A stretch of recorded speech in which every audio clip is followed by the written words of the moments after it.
Buenas noches a todos. ¿Quieren abrir sus Biblias al libro de Hechos? Capítulo 4. Hechos capítulo 4.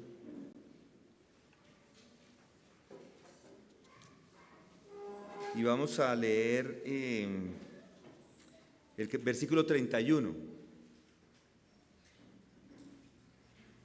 Después que oraron, el lugar donde estaban reunidos tembló, y todos fueron llenos del Espíritu Santo y hablaban la palabra de Dios con valor. La congregación de los que creyeron era de un corazón y un alma, y ninguno decía ser suyo lo que poseía, sino que todas las cosas eran de propiedad común. Con gran poder los apóstoles daban testimonio de la resurrección del Señor Jesús, y abundante gracia había sobre todos ellos. Vamos a orar. Padre, hoy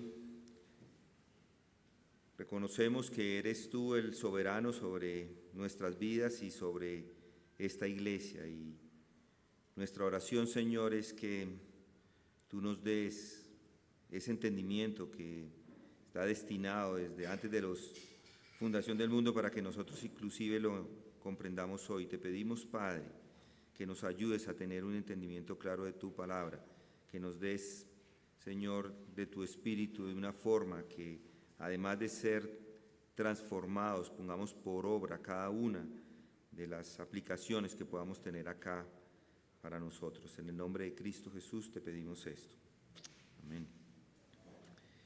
Para aquellos que han estado viniendo todas las semanas, los miércoles, si recuerdan, tomamos toda esta sección y la estudiamos como un solo sermón, un solo texto, todo el texto, y lo estudiamos en una sola vez. Y luego los siguientes sermones que partieron de ahí los hemos tratado como porciones o secciones más pequeñas, y lo que he estado haciendo es tomar cada una de estas secciones y estudiar la mayor profundidad.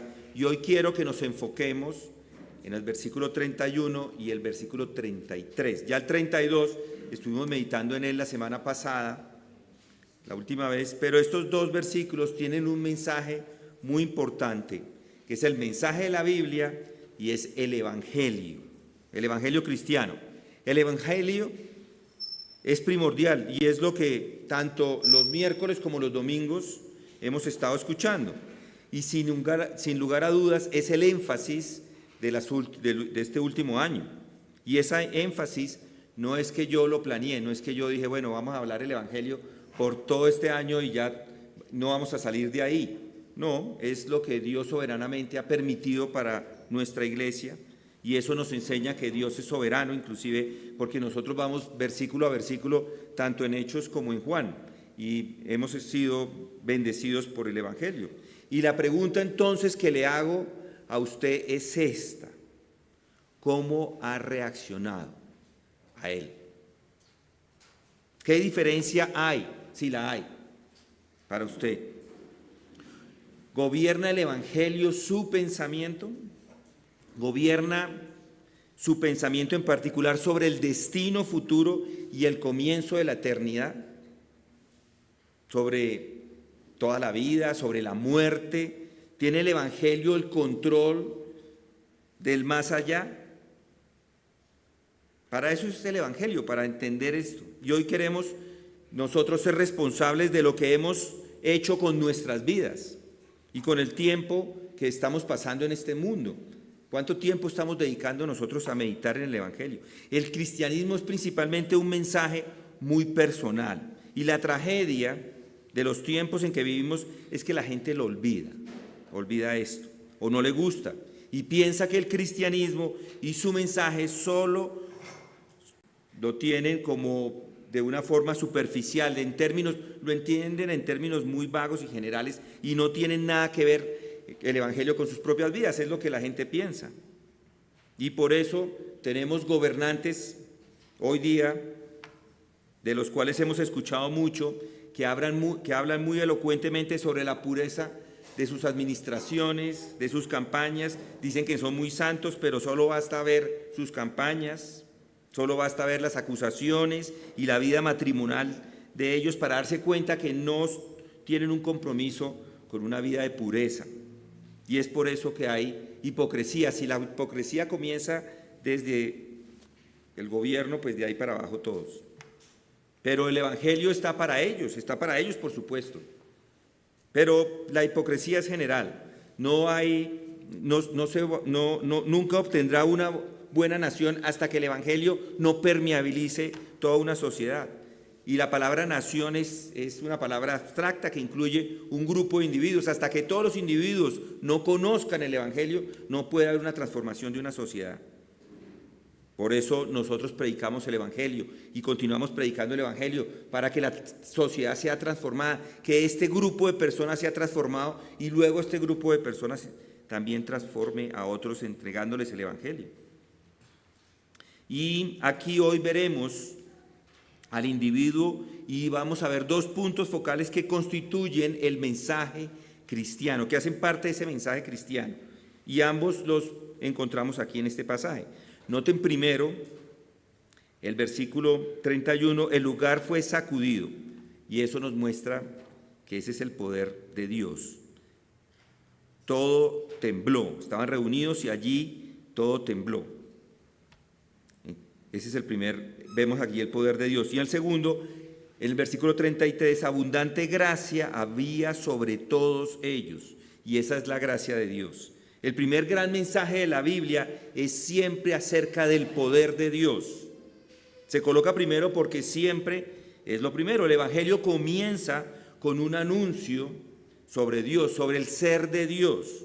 No comienza con el individuo, no comienza con sus necesidades, con sus problemas, con sus dolores o con sus molestias. No importa la condición que se tenga. Hay un mensaje universal en la Biblia y comienza en Génesis 1:1 que dice, en el principio Dios creó. El gran Dios, el Dios todopoderoso, el Dios que puede sacudir un edificio, el Dios con poder.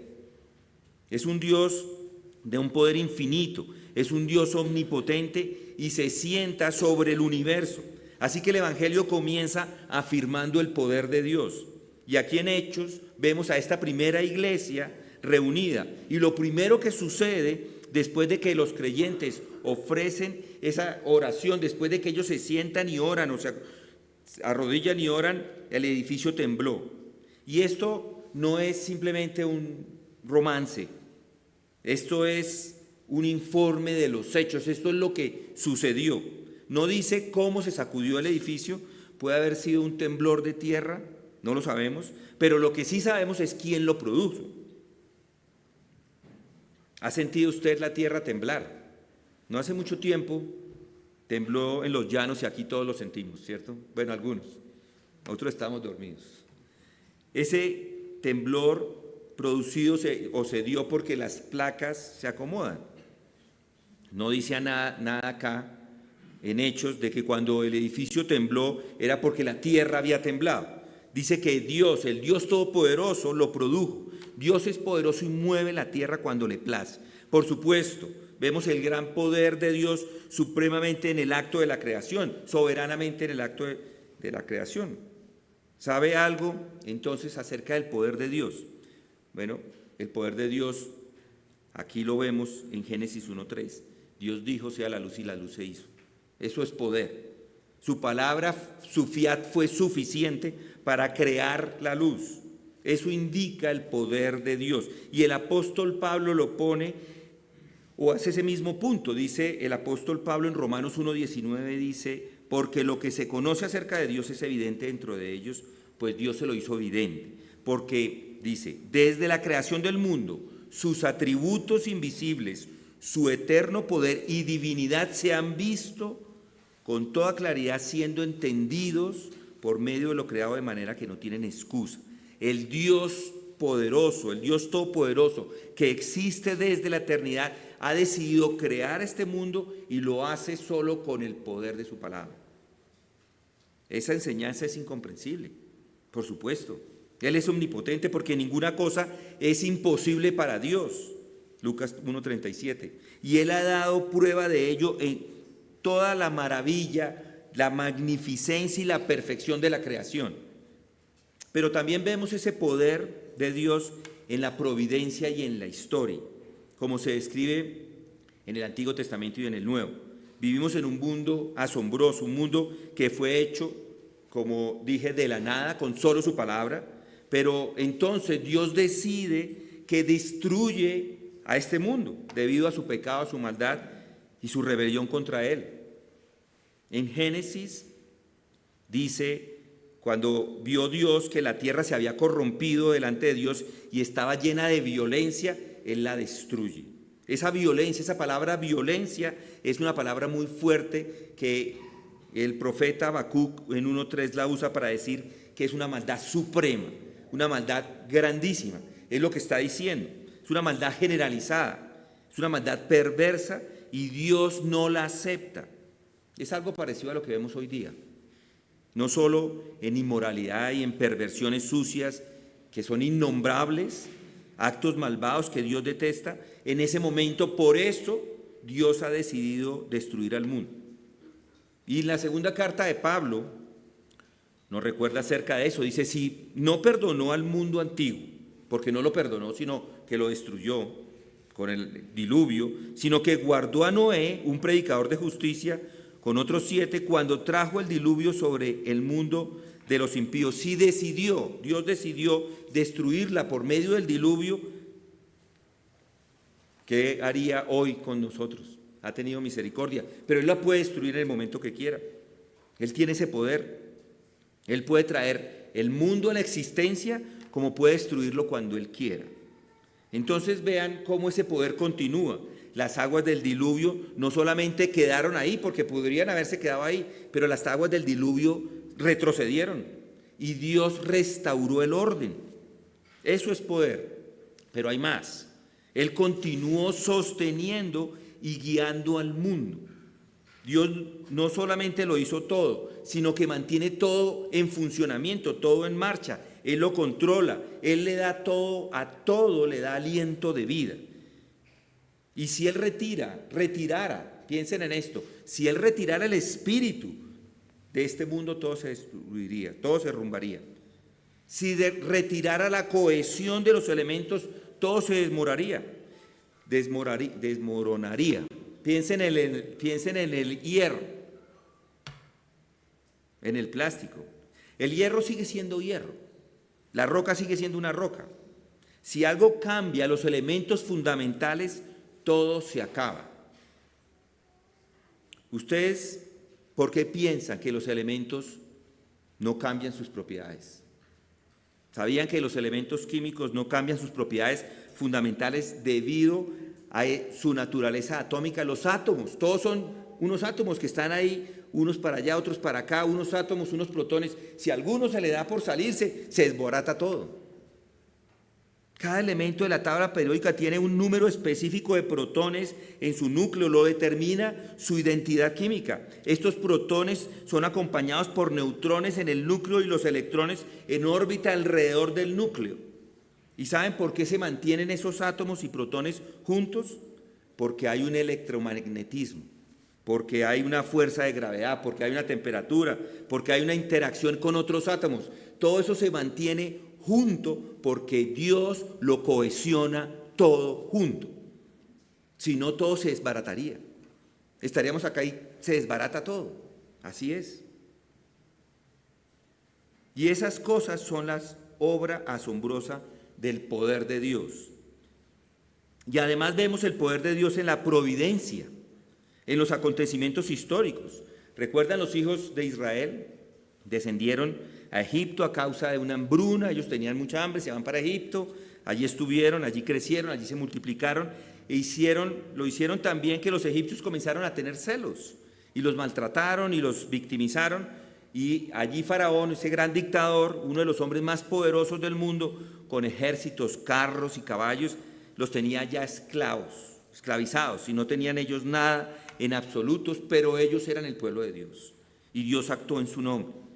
Dios saca a su pueblo de Egipto, allí después de haber salido, están frente al mar Rojo, sin forma de pasar, los ejércitos de Faraón están detrás, el Mar Rojo al frente.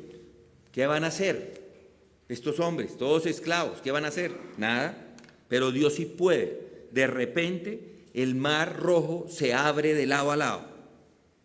Pero no solo el mar se abre, pasan sobre tierra seca. Eso es increíble, que no solamente el agua que ha estado encima de todo eso se abre, eso debe ser un pantano, y ellos pasan por tierra seca. O si no, no hubieran sido ni capaces de pasar esas carretas, todo eso encharcado, ¿cómo mueven eso? ¿No? Se secó y por ahí pasaron. Dios puede hacer eso, y eso fue lo que hizo. Porque después los ejércitos de Faraón trataron de hacer lo mismo, y el mar se cierra sobre ellos y todos son destruidos. Eso es poder de Dios. Todo ese ejército muy jactancioso son vencidos y destruidos, y lo hace el mismo Dios, el Todopoderoso. Y luego la historia continúa, y al leer acerca de los tratos de Dios con las personas y con las naciones, vemos otra vez ese gran poder. ¿Recuerdan a este hombre Nabucodonosor? Ese dictador de los babilonios, un hombre poderoso, un gran soldado, gobernante. Se infló, en un momento se infló de orgullo.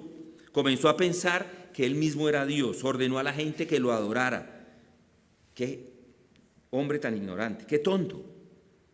No conocía el poder de Dios que mora en los cielos. Y Dios lo golpeó de repente, y allí estaba este hombre en el campo comiendo hierba, con su cabello crecido como el de un loco, sus uñas grandes como unas garras. Nabucodonosor, el que era rey, fue humillado hasta lo máximo, puesto en ridículo ante su propio pueblo. Y eso es un resumen del Antiguo Testamento y de su historia. Simplemente nos dice que estamos bajo la mirada de un Dios todopoderoso. En Hechos nos dice que el lugar tembló. ¿Y quién lo hizo temblar? Dios lo hizo temblar. Vivimos en un mundo que está bajo su mano, hecho por Él, controlado por Él, gobernado por Él, y con un futuro que está determinado por Él. Usted y yo estamos cara a cara con un Dios que es así, y ese es el primer mensaje del Evangelio.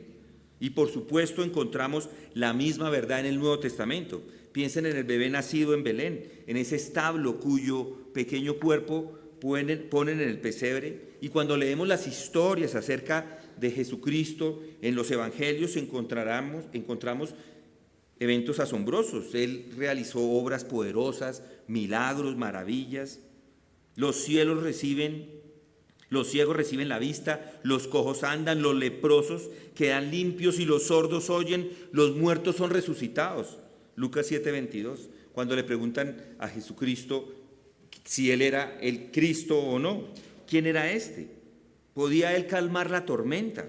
Él podía silenciar la furia del viento, alimentar a 5,000 con un par de peces y 5 panes. ¿Quién era este? Esa era la pregunta que todos se hacían. Hemos visto grandes cosas hoy, dijo la gente. Ese es el poder. Bueno, ese es el poder de Dios. Él es el Dios que ha venido en carne. Él es aquel por quien, a través del cual todas las cosas fueron hechas. En el principio existía el Verbo, y el Verbo era con Dios, y el Verbo era Dios. Él estaba en el principio con Dios. Todas las cosas fueron hechas por medio de Él, y sin Él nada de lo que ha sido hecho fue hecho. Juan 1, del 1 al 3. Dios es el Creador, todopoderoso, y nuestro Dios manifestó su poder en sus obras de poder. Se registran para nosotros en los Evangelios, para que podamos darnos cuenta de quién es Él y para qué vino al mundo. Pero por supuesto, una de las demostraciones más poderosas que jamás haya tenido lugar es cuando Él fue juzgado y condenado y clavado en una cruz. Él murió, y cuando un soldado le clavó su lanza en su costado, salió un poco de sangre y agua. Entonces sus amigos bajaron el cuerpo y lo pusieron en una tumba. Sus enemigos pensaron que habían triunfado y ese ya había sido el final de este hombre, pero estaban terriblemente equivocados. A la mañana del tercer día, la tumba fue encontrada vacía. No quedó nada más que la ropa. Él había resucitado de entre los muertos.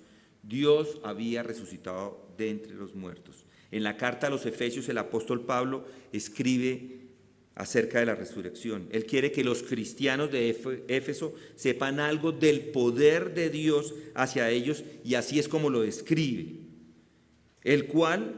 ¿Y cuál es, en Efesios 1:19 dice, y cuál es la extraordinaria grandeza de su poder para con nosotros, los que creemos, conforme a la eficacia de la fuerza de su poder, el cual obró en Cristo cuando le resucitó de entre los muertos y le sentó a su diestra en los lugares celestiales, muy por encima de todo principado, autoridad, poder, dominio y de todo nombre, que se nombra no solo en este siglo, sino también en el venidero. Aquí hay poder. Un poder para conquistar la muerte, un poder para conquistar la tumba. Acá hay un poder para conquistar al diablo y al infierno, el poder de la resurrección, el poder de la vida eterna. Y el último enemigo, la muerte, ha sido destruida por el poder de Dios. Y luego leemos en Hechos 2 lo que sucede en el día de Pentecostés. Aquí estaban estos creyentes, estaban orando juntos durante días y estaban orando de nuevo esta mañana. Cuando llegó el día de Pentecostés, estaban todos reunidos en un lugar. De repente viene del cielo un ruido como el de una ráfaga de viento impetuoso que llenó toda la casa donde estaban sentados. Y se les aparecieron lenguas como de fuego que, repartiéndose, se posaron sobre cada uno de ellos. Todos fueron llenos del poder, todos fueron llenos del Espíritu Santo y comenzaron a hablar en otras lenguas según el Espíritu les daba habilidad para expresarse. Aquí está ese mismo poder. Y luego llegamos a Hechos 4, en donde estamos. Aquí estamos en otro ejemplo de ese mismo poder. Estas personas están en una situación desesperada, sin saber qué hacer, a dónde acudir. Acaban de salir, los acaban de soltar de la cárcel. Y ellos llegan allí y oran a Dios. ¿Y qué sucede? El edificio tembló. Ahora bien, estos son nada más que unos indicios adicionales de ese poder de Dios. Además, encontramos en 2 de Pedro que hay un poder de Dios que todavía va a venir. En 2 de Pedro 3:10 dice, pero el día del Señor vendrá como ladrón, en el cual los cielos pasarán con estruendo y los elementos serán destruidos con fuego intenso, y la tierra y las obras que hay en ella serán quemadas. Le pregunto, ¿vivió usted en la época de las bombas en Bogotá? Yo las viví todas. Tenía un local cerca al centro de la 93 y allí los narcos pusieron una bomba y esa bomba no solamente destruyó el centro comercial, lo despedazó de la 93, sino que la onda llegó a varias cuadras, destruyó varias cuadras a su paso. El local que tenía estaba como a 2 cuadras de allí, se metieron los vidrios y la trabajadora, había una persona que trabajaba ahí, no estaba en la puerta, sino se hubiera seguramente herido también. La destrucción fue monstruosa. O la bomba que pusieron en el DAS, fue algo grandísimo. Nunca antes se había visto algo así, que se sintió a kilómetros de distancia y el hueco que dejó fue impresionante. ¿Cuántos tienen más de 30 años? Esos son los que pudieron escuchar de eso, porque esto fue hace 30 años. Ese es el poder de la dinamita. Pero ese poder no es nada en contraste al cataclismo que va a tener lugar cuando el día del Señor venga. Cuando llegue el día del juicio final de Dios, cuando en ese momento Él demostrará que es el gobernador del universo, el juez de los confines de la tierra. Él ha demostrado su poder a lo largo de la historia para prepararnos. Él nos está enseñando, llamándonos a estar listos. Por eso es que hablamos de este tema. Las autoridades condenaron a los apóstoles diciéndoles que guardaran silencio. Pero ellos, ¿qué dijeron? No queremos callarnos, queremos continuar. Y por eso van allá al Señor y le están orando, danos una señal. Y Dios les dijo, tranquilos, yo estoy con ustedes. Y tembló. Se acerca un día en que los hombres van a tener que comparecer ante este poderoso Dios. Y el autor de la carta de los Hebreos lo advierte. Dice en Hebreos 12:25, dice, mirad que no rechacéis al que habla, porque si aquellos no escaparon cuando rechazaron al que les amolestó sobre la tierra, mucho menos escaparemos nosotros si nos apartamos de aquel que nos amonesta desde el cielo. Su voz hizo temblar entonces la tierra, pero ahora Él ha prometido diciendo, aún una vez más yo haré temblar no solo la tierra, sino también el cielo. Y esta expresión aún una vez más indica que la remoción de las cosas movibles, como las cosas creadas, a fin de que permanezcan las cosas que son inconmovibles. Por lo cual, puesto que recibimos un reino que es inconmovible, demostraremos gratitud mediante la cual ofrezcamos a Dios un servicio aceptable con temor y reverencia, porque nuestro Dios es fuego consumidor. Yo le pregunto, ¿ha oído hablar de este Dios? En primer lugar, este es el mensaje del Evangelio. Este es el mensaje del Evangelio. Dios es un Dios todopoderoso que está sobre todos. Todos estamos bajo Él. Y todos mantenemos nuestras vidas bajo Él. Toda nuestra existencia depende de este Dios todopoderoso, de este poder de Dios. Pero gracias a Dios que el mensaje no se detiene ahí. Si lo hiciera, sería el mensaje más terrible jamás escuchado. Pero hay otro ingrediente en este mensaje, y es la proclamación de la gracia de Dios. Abundante gracia había sobre todos ellos. Versículo 33. Qué palabra tan maravillosa esta de la gracia.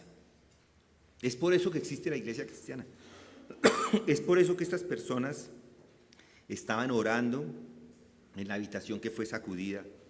¿Por qué? Por la gracia de Dios, el poder de Dios. Sí, pero la gracia de Dios es igual a su poder. ¿Qué es gracia? La gracia es un favor mostrado a las personas que no lo merecen por completo. Cuando el hombre pecaba contra Dios, ¿qué merece? La aniquilación. Él y su mundo merecían ser borrados, pero no lo son. ¿Por qué? Porque Dios es paciente, lleno de misericordia y compasión, y todo eso se resume en su gracia. El mundo todavía existe debido a esa asombrosa cualidad, esta gracia de Dios. Las definiciones humanas son inadecuadas, por supuesto, para describir la gracia de Dios. Puede verla en funcionamiento, puede verlo claramente en el Antiguo Testamento. No había hecho una nación para sí mismo los hijos de Israel, pero Él les dio sus leyes, les prometió bendecirlos, y ellos ¿qué hicieron? Se volvieron a otros dioses. Piensen en esa nación, se volvieron a otros dioses, merecían ser entonces destruidos, aniquilados. Sin embargo, como David dijo, he actuado neciamente, se arrepintió, he cometido un grave error, dice David, y Dios le perdonó. Israel como nación le había dado la espalda a Dios y siguió su propio camino pensando que era la manera de encontrar valor, felicidad o placer. ¿Y qué le pasó a esta nación? Se golpea con la pared llena de ladrillos y lo pierde todo, los enemigos lo derrotan, y luego en total desolación y desesperación, ¿qué hacía la nación de Israel? Se volvían a Dios, y ¿saben qué hacía Él? Los escuchaba y les perdonaba, les ayudaba. Esa es la medida de su gracia, que una y otra vez Él está preparado para perdonarlos y darles otra oportunidad. Y lo que hacemos acá es predicar de la gracia de Dios. Si Dios fuera solo poder, no estaríamos acá. Ninguno de nosotros estaría acá. No habría ningún mensaje. Pero Dios es un Dios de gracia, abundante gracia había sobre todos ellos. Si realmente quieres saber acerca de la gracia de Dios, entonces hay que ir al pesebre en Belén.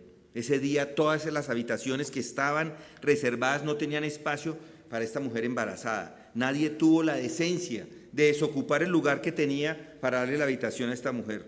Pero el Salvador del mundo nació en ese momento en un establo y fue colocado en ese pesebre. ¿Y por qué sucedió eso? Por la pura gracia de Dios. Porque de tal manera amó Dios al mundo que dio a su Hijo unigénito, para que todo aquel que crea en Él no se pierda, mas tenga vida eterna. Dios amaba al mundo, que se había rebelado en contra de Él, que lo había ridiculizado, que lo había escupido a su cara, que pensó que podía vivir una vida mejor que Él, o mejor estando sin Él. Y sin embargo Dios todavía envía a su Hijo y ni siquiera se lo reciben. Le toca irse a ese pesebre. Y no solamente nace allí, sino que muere en la cruz, para llevar los pecados de todos los hombres y mujeres, para soportar la burla grosera y la vergüenza y la ignominia y todo lo que es hiriente. Y eso lo hace por pura gracia. Pablo hace una declaración magnífica en su carta a Tito. Le dice: porque la gracia de Dios se ha manifestado, trayendo la salvación a todos los hombres. Esa es la gracia de Dios, porque conocéis la gracia de nuestro Señor Jesucristo, que siendo rico, sin embargo, por amor a vosotros, se hizo pobre, para que vosotros por medio de su pobreza llegaras a ser ricos. ¿Qué pobre se hizo? Aunque Él era el Dios. Él no consideró el ser igual a Dios como algo a que aferrarse, sino que se despojó a sí mismo, tomando forma de siervo, haciéndose semejante a los hombres. ¿Por qué? ¿O para qué? Para que usted y yo seamos liberados, seamos salvados, seamos redimidos y restaurados a Dios. Eso es gracia y Dios lo ha hecho. Porque no merecemos nada más que el castigo, el infierno. Pero debido a la gracia de Dios, este asombroso evangelio es un ofrecimiento para todos. El poder de Dios y la gracia de Dios están los dos juntas en el evangelio. Ahí está. El poder de Dios y la gracia de Dios. El evangelio proclama el poder de Dios y la gracia de Dios. Pero lo más maravilloso de todo es que proclama la poderosa gracia de Dios. El evangelio los une. Y si no lo hiciera, no tendría ningún mensaje que darles. Antes de que usted y yo o cualquier otra persona puedan ser salvos, necesita de las dos cosas: del poder de Dios y de la gracia de Dios. Las dos cosas deben operar juntas y en Cristo lo hacen. Gracia poderosa. Ahí está la paradoja del cristianismo, una paradoja en que los hombres y las mujeres no entienden. Y el apóstol Pablo, escribiéndole a Timoteo, le dice: porque no nos ha dado Dios espíritu de cobardía, sino de poder, de amor y de dominio propio. Poder y amor. Claro, el mundo piensa que son antítesis, y así lo son para las personas con mentes finitas, pero no con Dios. Poder y amor, poder y gracia se convierten en uno, operan juntos. En Cristo está la perfección. El milagro de la redención es posible porque Dios combina su poder y su gracia en el trato con nosotros. ¿Y por qué es necesario? ¿Por qué es necesario que sean las dos? Porque el poder por sí solo no puede salvarlos, o porque, mejor, por la gracia por sí sola no puede salvarlos, se necesita el poder. Dios combina el poder y la gracia porque ningún hombre o mujer puede ser salvo a menos que él o ella sea vivificado entre los muertos. Pablo lo dice en Efesios 2:1, y Él os dio vida a vosotros que estabais muertos en vuestros delitos y pecados. Como resultado de la caída, todos los nacidos en este mundo están espiritualmente muertos. Y es por eso que el mundo no cree en el bebé de Belén. El mundo está tan muerto de muerto que no sabe ni siquiera que está muerto. Ese es todo su problema. Y los muertos no hacen nada, no saben nada. Los que están espiritualmente muertos no conocen a Dios, no saben nada de la verdad acerca de Él, no se dan cuenta que están viviendo en el universo que Dios creó. No saben nada sobre el juicio venidero. Antes de que alguien pueda ser salvo, debe ser resucitado de la muerte del pecado. Se necesita un poder que es mayor que la muerte, un poder resucitador. Y ese poder está allí en Jesucristo. Es una gracia poderosa. Él es capaz de vivificar por su Espíritu Santo. Y el mundo necesita poder por una razón más. Y esta es una de las mayores necesidades hoy día. El mundo necesita ser sacudido de su complacencia, de su descuido, de su sentido de seguridad. La gente dice: todo está bien, no queremos el cristianismo. Y esa es la tragedia de los hombres y mujeres que vivieron, por ejemplo, en Armero, al lado del volcán del Ruiz. En 1985, los vulcanólogos, 2 meses antes de la tragedia, advirtieron al gobierno, y ¿saben qué hicieron? Ellos no escucharon. Llegó la avalancha y sepultó a 22.000 personas. Una advertencia. Esa es la misma advertencia que hace Dios. El mundo necesita saber acerca de Dios. Que Dios puede hacer que las cosas tiemblen. El Dios que sacudió el edificio donde esos primeros cristianos estaban orando. Solo un toque de su poder para hacerles saber que Él estaba allí, que Él es el Todopoderoso. Él solamente hizo algo. Debo hacerle entonces la siguiente pregunta. ¿Cuántas veces ha pensado en su alma? ¿Con qué frecuencia ha pensado en su muerte? ¿Cuántas veces se ha visto frente a Dios en el juicio? Necesita que recuerde que estará, necesito recordarle que estará frente a un Dios todopoderoso, el Dios que es juez sobre toda la tierra, Génesis 18:25. Todos necesitan ser sacudidos, necesitamos ser sacudidos de nuestra complacencia, de nuestro descuido, y Él lo hace por gracia, por esa gracia que ha mostrado a través de su Hijo Jesucristo en el Evangelio. Necesita poder para poderlos convencer del pecado. Ningún argumento. Yo puedo argumentarles, puedo demostrarles, puedo tratar de hacerlo, pero solo hay una cosa que puede convencer al hombre o a la mujer del pecado, y es el poder del Espíritu Santo. Él puede hacerlo y lo hace, y lo hizo el día de Pentecostés. Pedro está predicando, exponiendo las Escrituras, toma los pasajes del Antiguo Testamento. No es un gran sermón, sermón simple, sin elocuencia, sin arte, pero allí estaba el Espíritu Santo, un sermón lleno del Espíritu Santo, y mientras predicaba, al oír esto, compungidos de corazón, dijeron a Pedro y a los demás apóstoles: hermanos, ¿qué haremos? En ese momento dijeron: ¿qué es lo que tenemos que hacer? Estoy convencido. Ese es el poder de la convicción.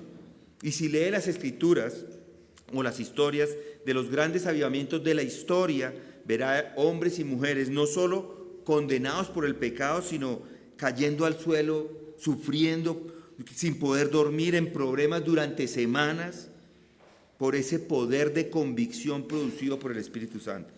Ese es el poder que sacude, que perturba y destruye todo en lo que ha confiado. Ese es el poder necesario para corregirnos. Necesitamos ser creados de nuevo, necesitamos nacer de nuevo. Nuestro Señor dijo: es necesario que nazcáis de nuevo. No es solamente una nueva idea o una nueva enseñanza, eso no es suficiente. No quiere simplemente seguir un ejemplo, deben nacer de nuevo. Solo hay un poder que puede hacer que nazca de nuevo, y es el poder de Dios. Buenos consejos o buenos pensamientos acerca del bebé que nació en Belén, eso nunca ha salvado a nadie y nunca lo hará. Necesita una nueva naturaleza, una nueva vida, una nueva guía. Y el poder de Dios y la gracia de Dios combinados, solo eso puede hacerlo por nosotros. Entonces necesitan ser liberados del poder del mundo, de la carne y del diablo. ¿Qué poder grande es ese? Le pregunto, ¿ha sido capaz de enfrentarse a él? ¿Puede enfrentarse a las burlas, a las insinuaciones de sus amigos en la oficina o en el lugar donde trabaje? ¿Puede enfrentarse al ridículo, al desprecio del Evangelio? Solo hay un poder que puede derrotar el poder de Satanás, el pecado y el mal, y es el poder del Señor Jesucristo, el poder de la gracia, el poder de Dios y la gracia de Dios combinados en una sola persona, en su persona. Solo Él puede liberarle de estos enemigos que están en contra de cada uno de nosotros. Luego piense en sus perfecciones, de deshacerlos del mal y del pecado que están en nosotros, los purifica, los limpia, haciéndolos aptos para estar ante su presencia. Solo hay un poder que puede hacer eso. Y Pablo lo menciona al final de Efesios 3:20, dice: y aquel que es poderoso para hacer todo, mucho más abundante de lo que pedimos o entendemos, según el poder que obra en nosotros, a Él sea la gloria en la iglesia en Cristo Jesús por todas las generaciones, por los siglos de los siglos. Amén. Ese es el poder de la santificación. Cada uno de nosotros necesitará ese poder cuando muramos y cuando nuestros cuerpos sean colocados en la tumba y cremados o ahogados o lo que sea, en el momento, de la manera que muramos. El poder que tiene Dios para volver a reunir y elevar su cuerpo, glorificarlo y perfeccionarlo y ponerlo en la presencia de Dios. Solo hay un poder que puede hacer eso y es el poder de Dios. Y el poder de Dios combinado con la gracia de Dios es lo que propone hacer eso. Y la gracia y el poder de Dios lo han hecho por millones de personas. Lo está haciendo por nosotros los que creemos. Y ese es el Evangelio. El poder de Dios y la gracia de Dios. Abundante gracia de Dios. ¿Ve cómo este mensaje divide a la humanidad? Al comienzo de la iglesia, el Sanedrín odiaba este mensaje, odiaba a Cristo, lo crucificó, odiaba a sus discípulos, a los apóstoles, los arrestó, los condenó, los amenazó, los querían matar. Pero hay otra reacción, y es esta: abundante gracia había sobre todos ellos. ¡Qué contraste! Ellos querían matarlos, pero estas personas llenos de gracia. Y eso es lo que quiero dejar ahora como una gran y trascendental pregunta. Todos estamos en dos posiciones y no hay una tercera. Algunas personas solo conocerán el poder que hace temblar a Dios.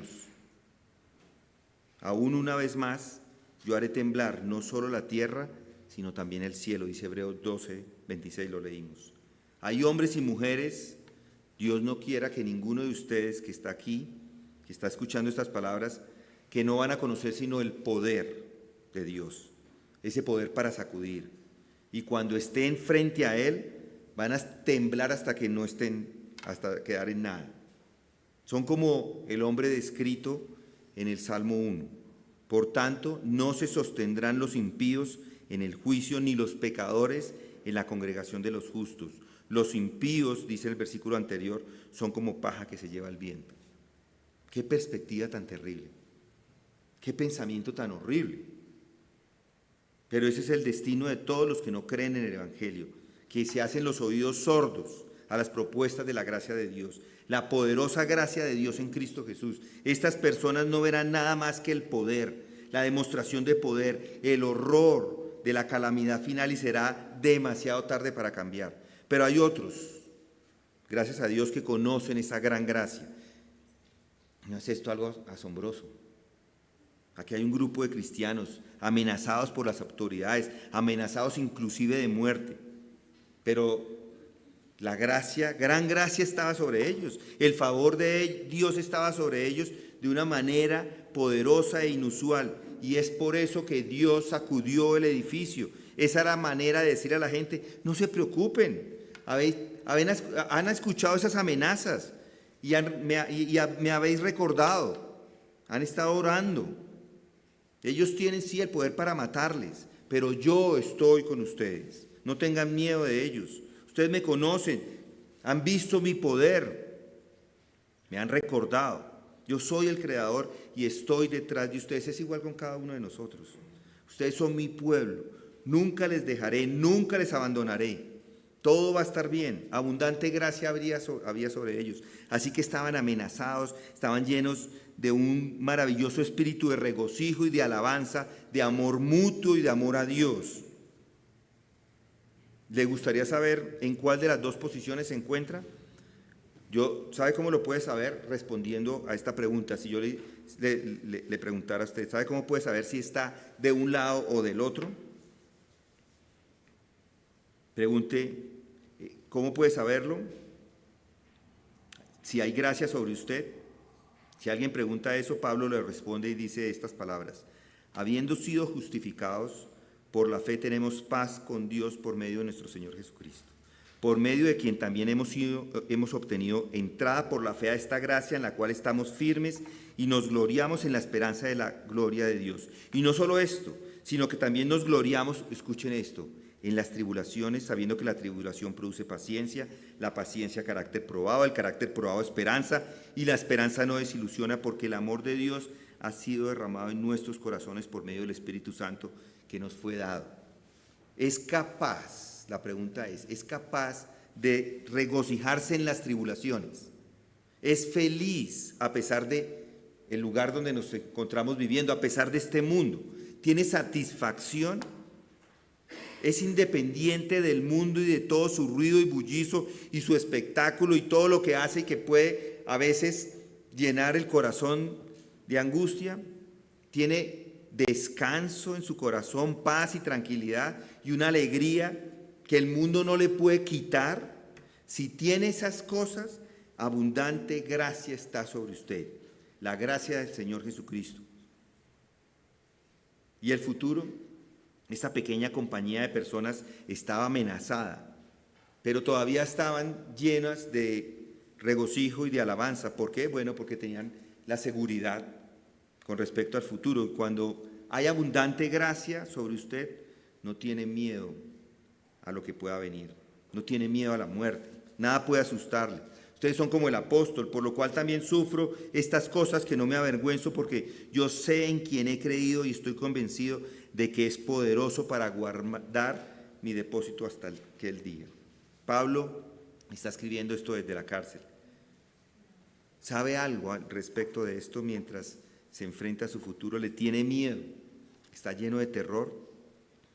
Al mirar hacia adelante, ¿qué ve y cómo reacciona?